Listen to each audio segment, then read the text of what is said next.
I ended the last lecture by asking what would happen if an infection got out of hand. We saw in that lecture, you'll remember, how the so-called non-specific or innate immune response provides a general defense against injury or infection. But sometimes a pathogen may be resistant to these non-specific defenses or may be able to multiply too rapidly to be overcome by them. In these cases, the more efficient and more targeted mechanisms of the so-called specific immune system, or what we also call the acquired immune system, come into play. In today's lecture, we're going to take a general look at how these mechanisms work. Now, there are two fundamental features that distinguish what we call the specific immune response, or equivalently, the acquired immune response. The first feature is the ability to recognize particular kinds of foreign material in a highly specific fashion, hence the name specific immunity given to this. Now, the second feature is the ability to acquire a long-term memory of exposure to these particular kinds of foreign materials. And this long-term memory permits an even faster and more efficient response to that same pathogen if it's ever encountered again by an individual. Now, these properties of the acquired immune system are mediated by another set of leukocytes. Remember, leukocytes is the term we gave for white blood cells. These leukocytes are called lymphocytes. There are two general kinds of lymphocytes that we're interested in, so-called B cells and T cells. Now, like other kinds of white blood cells, B cells and T cells circulate throughout the body in the blood and the lymph and interstitial fluids of the tissues. But these lymphocytes are most commonly found in organs of the lymphatic system that we discussed last time, especially when they're not at work, which is what gives rise to their general name of lymphocytes. Now, B cells and T cells take their specific names from where they develop in the body. Like all leukocytes, actually all white blood cells, they develop initially in the bone marrow of mammals and other vertebrates. Now, T cells, before they finish their development, travel to a gland called the thymus. This is a gland that's just over the heart in a typical vertebrate body, and that's where they get their name T cells. In humans, B cells start and finish their development in the bone marrow. Actually, you would think then that B cells might stand for bone marrow cells, but actually, the B comes from the term bursa, which is a special lymphatic organ found only in birds. Now, you might ask, why are we naming this after birds? And the reason is because B cells were originally discovered long ago from experiments done on birds. So the B comes from bursa. But we can remember B cells as bone marrow cells for our purposes, and T cells as cells that develop in the thymus. Now, B cells and T cells are the principal players that we need to keep track of, but what do these cells do?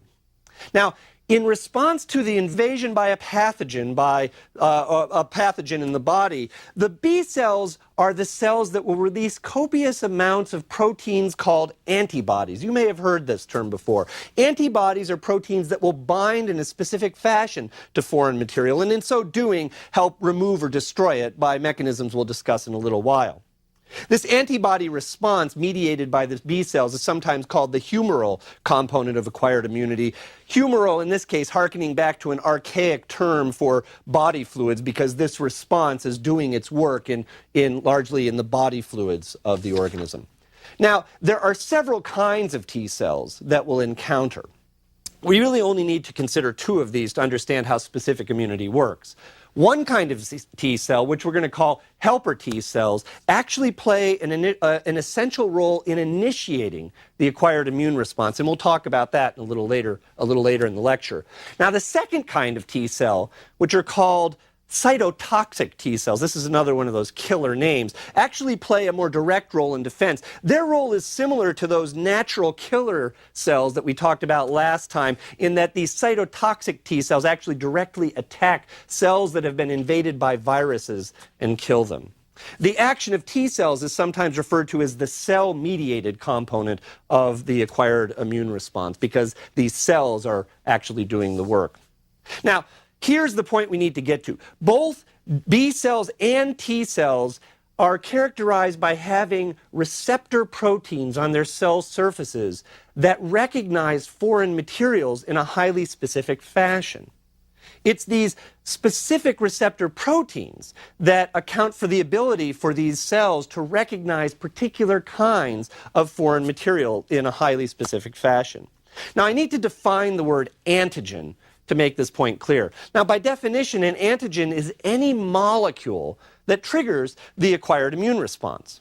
The term actually is short for antibody generator, antigen, and it was given these proteins were given antigens were given this name because early on in studies of the immune system, the expression of antibodies was the most obvious thing that people could measure about how the immune system worked.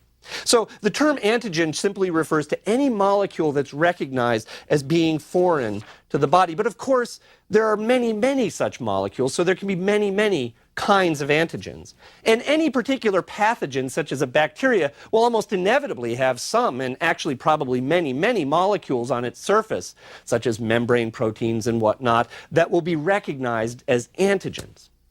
Now, there are a couple of key points to emphasize. First, any one lymphocyte, that is, any particular B cell or T cell, will only have receptors that are specific for a single kind of antigen. In other words, one cell will only recognize one kind of antigen because it only has receptors that recognize that antigen. But the second point is that in a given individual, there are actually potentially millions and millions of different cells that have different antigen receptors. What that means is that in aggregate, some cells in the body of an individual are likely to recognize just about any antigen that's encountered. Now, the claim that I just made, that each lymphocyte can respond only to one antigen, but that in fact there are many, many kinds of lymphocytes with different antigens, actually gives, with different recognition receptors for different antigens, actually leads to two puzzles that we want to address. The first puzzle is, how is it possible for lymphocytes in the body of an individual to have so many different kinds of antigen receptors? These antigen receptors are proteins. And from what we've learned about the way proteins work, what this must mean is that each antigen receptor is a different kind of protein. Because the different kind of protein, the different protein composition will have a different shape, and that's how we know proteins recognize other molecules in a highly specific fashion. Now, it seems very unlikely that there could be a different gene for every different kind of antigen receptor because we'd have to have millions and millions of different genes. So the first question we want to think about is, how is it possible to have so many different receptor types, given what we would expect to be a more limited set of genes? Now, the second question that we want to address, the second puzzle really, is that if there's only one or maybe a few lymphocytes in any individual's body that have antigen receptors that recognize a particular antigen, then how does this few number of cells actually mount an effective response? We would expect the response to be maybe an overwhelming response, but only a few cells might have a particular antigen receptor. Let's consider this second puzzle first before we go back to the first. Now, when a lymphocyte encounters an antigen that actually matches up with its receptors, that lymphocyte will generally be triggered to divide very rapidly, producing many, many daughter lymphocytes that all have the same antigen receptor. Now, the details of how this interaction between antigen and lymphocyte occurs can get quite complicated, but let's ignore the details for the moment and consider just the big picture. Remember, I said at any one time, there may be only a very small number of lymphocytes having a particular antigen receptor that recognizes a particular pathogen, particular antigen on a pathogen. But when one of those cells does encounter the right kind of antigen, the matching antigen, it produces a clone. Remember, a clone is just a name that refers to cells having an identical genetic makeup. So that means in a very short period of time, there will be a huge number of lymphocytes that all have the same receptor type, the receptor type that matches the antigen that's been encountered. And now all of these cells can participate in eliminating that particular pathogen. This production of lymphocytes in response to an encounter with an antigen is called clonal selection. It's called clonal selection because only the few cells that have the correct antigen receptor are going to be selected to produce clones. Now, clonal selection easily solves the puzzle of how only one or a few cells having a receptor that recognizes a particular antigen can go on to mount an effective defense.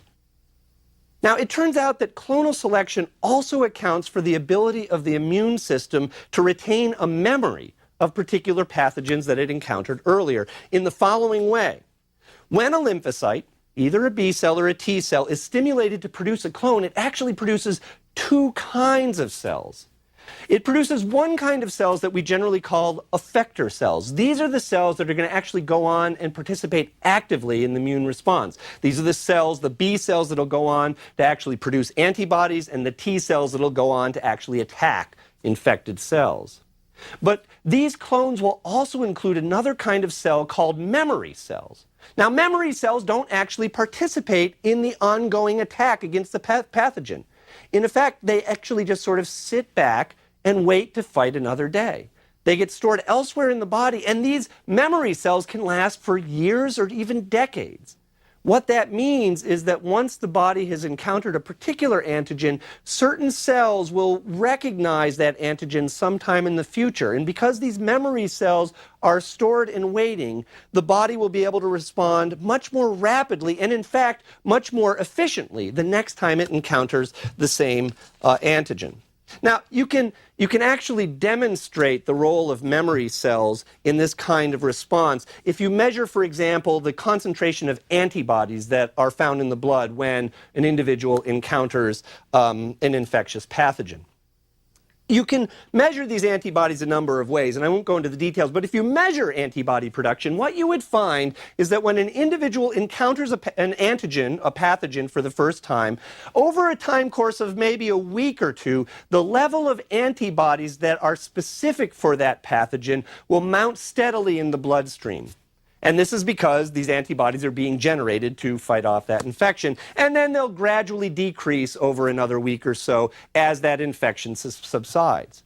Now, if you take that same individual and expose it to the same antigen at some future point in time, what you find is that the production of antibodies occurs much, much more rapidly. And in fact, many, many more antibodies are produced. You have a higher concentration of antibodies.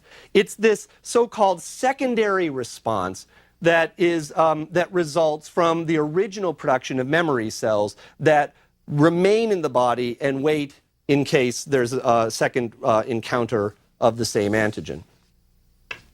Now, there's another puzzle that I haven't mentioned yet about how acquired immunity works that may not be apparent, but I want to address this one now. I told you that lymphocytes, when we consider them in aggregate, can have antigen receptors that are specific for millions and millions of different kinds of potential antigens, and we still haven't accounted for how we can generate this diversity. But first we want to ask the following question. If the antigen receptors can be directed against so many different kinds of molecules, what prevents there from being lymphocytes that have basically receptors that recognize molecules of the individual's own body and thus triggers an immune response to them? In other words, what ensures that there are only antigen receptors found on lymphocytes that recognize non-self materials and avoid recognizing self materials? Of course, this is critical. Otherwise, lymphocytes would initiate attacks against normal, healthy cells and tissues of the individual's body. Interestingly, the answer to this question appears to be that lymphocytes, actually not only appears to be, I should say, is that lymphocytes with antigen receptors recognizing self molecules are produced all the time. They're developing all the time in your bone marrow. But they're eliminated before they complete their development. In essence, what happens is this. The young lymphocytes, as they're developing, if they happen to have receptor types that recognize self molecules, will start responding to those self molecules because, of course, they're developing in the tissues of the individual's body, so they're going to be encountering self molecules all the time. Now, these lymphocytes will be responding in a way that's not sufficient to trigger an immune response, but which nonetheless triggers a cascade of cellular events in that cell. This cascade of cellular events, essentially a weak response to self molecules, triggers a set of signals from the outside to come in and tell that cell to destroy itself, or otherwise turn that cell off so it no longer develops. So what's really happening is that these lymphocytes are being tested constantly during development. And if they test positive for receptivity towards self molecules, they're simply eliminated. In fact, one estimate has about 90% of all lymphocytes produced in the body being eliminated this way, with only the remaining 10% having antigen receptors that recognize foreign types of antigens, and thus going on and doing the work of the acquired immune system. Okay, now what I want to do is to turn to that first puzzle I mentioned, which is how an individual can produce lymphocytes having so many different kinds of antigen receptors. It's estimated, for example, that B cells in a typical human individual can potentially respond to somewhere between several million to a billion different kinds of antigens. This is a huge number. How can an individual produce different proteins with this much variability? Now, there is one easy possibility, and that is that there are millions of different genes coding for millions of different protein types. But we can rule this hypothesis out rather quickly if we just do a rough estimate about how much DNA that would take. In fact, the estimate comes in so large that the amount of DNA necessary to account for that kind of variability would more or less take up the whole genome of the individual, and there'd be no room for anything else. Now, an alternative possibility for how this could work was proposed in the 1960s by W.J. Dreyer and W. Claude Bennett. Now, their idea was controversial at the time, but after many years of research, it's proven true. In a nutshell, their suggestion was that the genes responsible for producing antigen receptors basically come in parts. And in fact, that these parts have many different versions that become shuffled permanently as a lymphocyte develops. Now, this idea was controversial because it suggested that genetic recombination is occurring in a cell. Now, we've seen genetic recombination before. Remember, when we talked about the process of meiosis, we saw that genetic recombination could occur through crossing over. But what we're talking about here is a fundamentally different process, because this would be a cutting and pasting of the DNA of an individual cell outside of sexual reproduction. It had never been observed before, and in fact, it only occurs in these cells that are producing lymphocytes. Now, even if you only have a relatively small number of parts, versions of parts that you shuffle this way, you can imagine that you could easily generate a huge number of combinations. Now, to understand this in a little more detail, let's look at what these antigen receptors really are, very briefly. And what we're going to do is we're going to consider B cell receptors. These are the antigen receptors that occur on B cells because they're the best understood. The antigen receptors on B cells are members of a family of proteins called immunoglobulins. Now, actually, B cell receptors are really a type of antibody. Antibodies come in a number of different forms characterized by sort of a different tail region to the molecule, and B cell receptors just happen to be a form of antibody that has part of the molecule that allows it to embed in the cell membrane and thus be a receptor on that cell membrane. So we can think of B cell receptors and antibodies in more or less the same way, at least from the point of view of their molecular structure. Now, B cell receptors, and this is the point, are composed of several parts which are functionally and structurally distinct. First of all, the receptor is actually composed of 4 different proteins that are combined together. There are 2 identical shorter pieces that we'll call light chains, and 2 identical longer pieces, longer proteins, that we'll call heavy chains.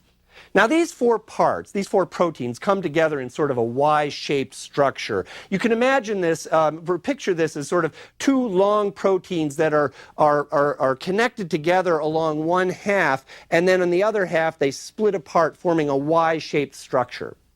Now, those are the heavy chains that we're talking about. Now, on the arms of the Y, combining with the heavy chains are these 2 shorter light chains. Now, the important point here is that is not the overall structure of the receptor, but the fact that different parts of this receptor are variable in different ways. And specifically, for each of these light and heavy chains, there's what we call a constant region to the protein, which is the same for every kind of B cell receptor.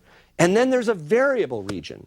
The variable region is the part of these proteins that is occurring in the outermost part of the arms of the Y. In other words, the part of the receptor that's sticking out from the cell. Now here's the point to remember, and that's this, that the variable regions of these proteins are what come together to form the binding site, the specific binding site that recognizes a particular antigen.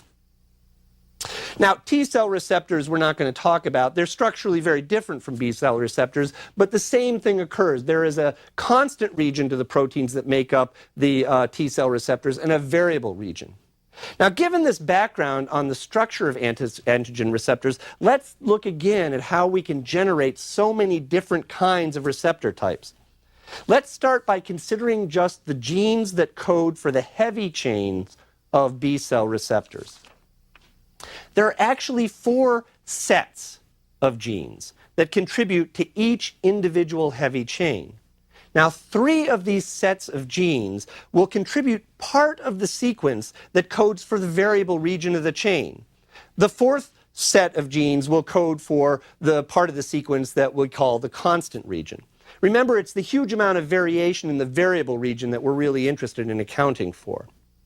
Now, when a stem cell in the bone marrow begins to differentiate to produce a mature B cell, that cell's DNA gets cut up and pasted back together in such a way that only one version of each of these 3 sets of genes will contribute to the variable region of the one protein that actually now is the only protein that can be coded for by the genome of that cell. Imagine this as follows. The cell actually starts with a very long stretch of DNA that carries many different copies of each of these same 3 kinds of segments that will ultimately add up to produce the variable region. In fact, there are about 100 or so versions of one kind of segment, about 30 or so versions of another segment that's going to contribute, and then about a half dozen versions of a third segment.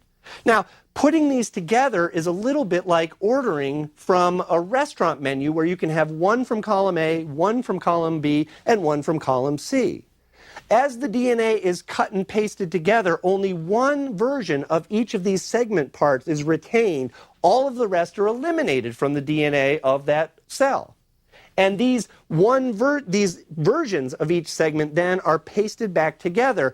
And now the genome, the DNA of that cell, has one continuous stretch that codes for a unique protein, a protein that has these 3 segments just now contiguous in coding for the amino acid sequence of that protein.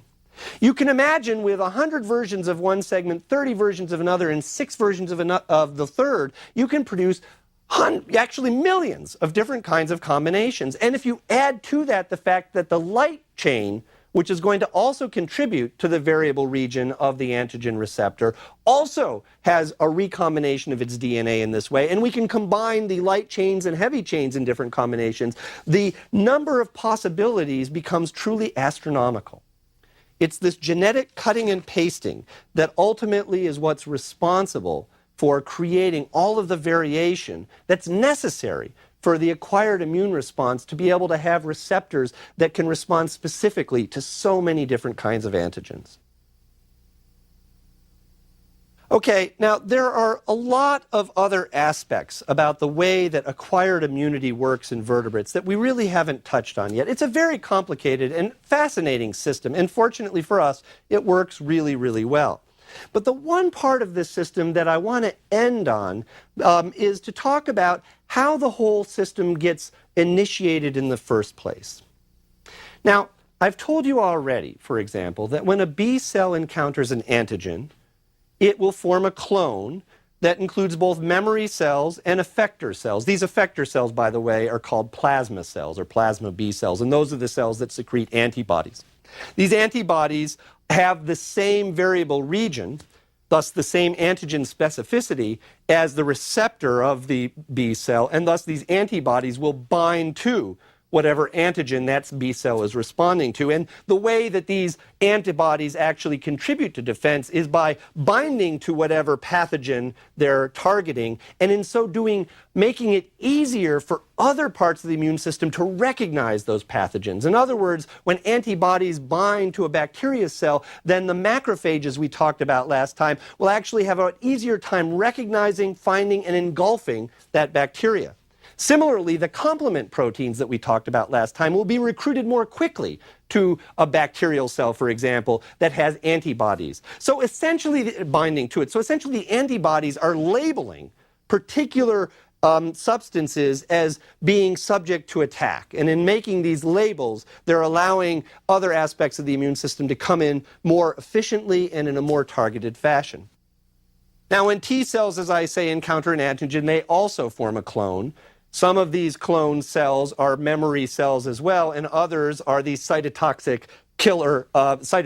T cells, I should say, which will go in and target and attack cells that have been infected by viruses, or alternatively, they may also attack cells that have begun to show abnormalities associated with the development of a cancerous condition. Now, what that means is, again, to a first approximation, these effector T cells, the cytotoxic T cells, are actually responding in a way that's similar to what we saw with the non-specific immune system, but in a much more targeted fashion. But the story with T cells is actually more complex than this, because one kind of T cell that's produced when a T cell produces a clone, what we called helper T cells, also serve to turn on and regulate the entire acquired immune response. How does this happen? Remember I told you last time that those leukocytes we called macrophages will engulf any foreign material and digest it. It turns out they do more than that. They not only will digest foreign material, say a bacterial cell, but they'll also process parts of that cell, parts that are antigens, combine them with a special set of proteins called MHC proteins. That stands for major histocompatibility complex. And then they'll present the antigen and MHC protein on the surface, on their own cell surface. These macrophages then travel through the lymphatic system to lymph nodes where they encounter T cells. T cells will only be triggered to produce a clone if they encounter the right antigen when it's been presented with an MHC molecule, an MHC protein, by a macrophage. So they don't just respond to these antigens on their own. They need to be presented by a macrophage, which is digested, processed, and presented the antigen. Now, when these T cells form a clone, these helper T cells now have a specificity for this antigen, but they will now go out and not necessarily encounter antigens on their own, but instead look for other cells that have processed and presented those same antigens. Specifically, B cells, those are the cells that produce antibodies, when they encounter an antigen, will actually take some of that antigen in, combine it again with a kind of MHC protein, and present it on their surface. Now, the B cell itself won't be triggered to do its work. It won't be triggered to form a clone and to produce these effector cells, the plasma cells, until it encounters a helper T cell that also has a specificity for the antigen that it's presenting. So the helper T cell has to come out and essentially handshake with a B cell that has encountered the same antigen. And when that happens, the B cell becomes activated and the helper T cell becomes activated to start producing signals that initiate other parts of their immune response. Now you might ask, why is it so complicated? We've got work to do here. Well, the reason is this, it's thought. The acquired immune response, the specific immune response, is potentially so powerful that it can actually be quite damaging. And so you might think of it like a very powerful weapon in possession of a nation. Generally, those weapons aren't deployed unless the chief executive makes the order. This would be the helper T cell, has to come in and say, okay, it's time. And they won't be deployed unless there's a series of agreements and double checks and handshakes that says, yes, we all agree it's time to do this. So too, the activation of the immune system requires these interactions between different cell types, all of which have encountered the same kind of antigen, processed it in certain ways, and have had a chance to interact with each other before the helper T cell will eventually begin sending signals to say, now it's time. We have to activate the full range of our defenses against this particular invader. An invader that they can now recognize in a highly specific fashion by the particular antigen molecules that it carries.